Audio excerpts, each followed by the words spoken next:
അസ്സാം വലൈക്കും. നജ്മു അക്കര. ഇപ്പോൾ സമയം ഏകദേശം രാത്രി ഒരു മണിൻ്റെ അടുത്തായിട്ടുണ്ട്. പക്ഷേ ഈ ഒരു ആൾക്കൂട്ടം കണ്ടെങ്കിൽ പെണ്ണുങ്ങളുണ്ട്, കുട്ടികളുണ്ട്, പിന്നെ പ്രായമുള്ളവരുണ്ട്, ചെറുപ്പക്കാരുണ്ട് എന്ന് വേണ്ട നാട്ടിലെ നാനാ ആൾക്കാരും പിന്നെ ഇവിടെ ഒരുമിച്ച് കൂടിയിട്ടുണ്ട്. റമദാനായതുകൊണ്ട് ലൈലത്തുൽ ഖദ്റിനെ പ്രതീക്ഷിച്ചുള്ള പ്രാർത്ഥനാ മജ്‌ലിസൊന്നുമല്ല. മാസങ്ങൾക്ക് ശേഷം നാട്ടിൽ പെട്രോൾ വന്നപ്പോൾ അത് വാങ്ങാൻ വേണ്ടി കന്നാസുമായിട്ടുള്ള ക്യൂ ആണ്. അതും 100 രൂപക്ക് പെട്രോൾ പമ്പിൽ കിട്ടിയിരുന്ന സാധനം ഇപ്പോൾ 150 രൂപക്കാണ്. പക്ഷേ അത് അവരെ പറഞ്ഞിട്ട് കാര്യമില്ല, അവർക്ക് അതിൻ്റെ എക്സ്പെൻസ് വരുന്നുണ്ട് ട്രാൻസ്പോർട്ടിക്കൊക്കെ. പിന്നെ പെട്രോൾ പമ്പിൻ്റെ കാര്യം പറയാതിരിക്കലാണ് നല്ലത്. എന്തിനോ വേണ്ടി തിളക്കുന്ന സാമ്പാർ എന്ന് പറഞ്ഞ പോലെ എന്തിനോ വേണ്ടി ഉണ്ടാക്കിയ പമ്പ് 2 മാസം കൂടുമ്പോൾ ഒരു വട്ടം കിട്ടും, പിന്നെ ഒരു 3 മാസത്തിന് ഉണ്ടാവില്ല. അപ്പോൾ ഇതൊക്കെയാണ് ഇവിടുത്തെ ജനങ്ങളുടെ ജീവിതങ്ങൾ.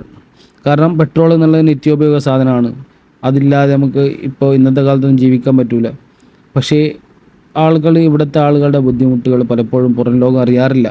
ഇവിടുത്തെ കടലിൻ്റെയും പിന്നെ കടൽക്കരയിൻ്റെയും സൗന്ദര്യങ്ങൾ ഒപ്പിയെടുക്കുന്നവർ പലപ്പോഴും ഇവിടുത്തെ സൗന്ദര്യങ്ങൾ ഒപ്പിയെടുക്കുന്നവർ ഇവിടുത്തെ മനുഷ്യൻ്റെ ജീവിതങ്ങൾ, യഥാർത്ഥ ജീവിതങ്ങൾ പലപ്പോഴും കാണാതെ പോകുന്നുണ്ട്. ഈ പാതിരാത്രിയിലും ഈ കന്നാസും പിടിച്ചുള്ള ക്യൂ അതിന് വേണ്ടിയിട്ടുള്ളതാണ്. ഇത് രാത്രി 3 മണി വരെ നീണ്ടുപോകും. അപ്പോൾ ഇതൊക്കെയാണ് ഞങ്ങളുടെ ജീവിതങ്ങൾ. അപ്പോൾ വീഡിയോ ഇഷ്ടമായ കൂടെ അസ്സലാമു അലൈക്കും.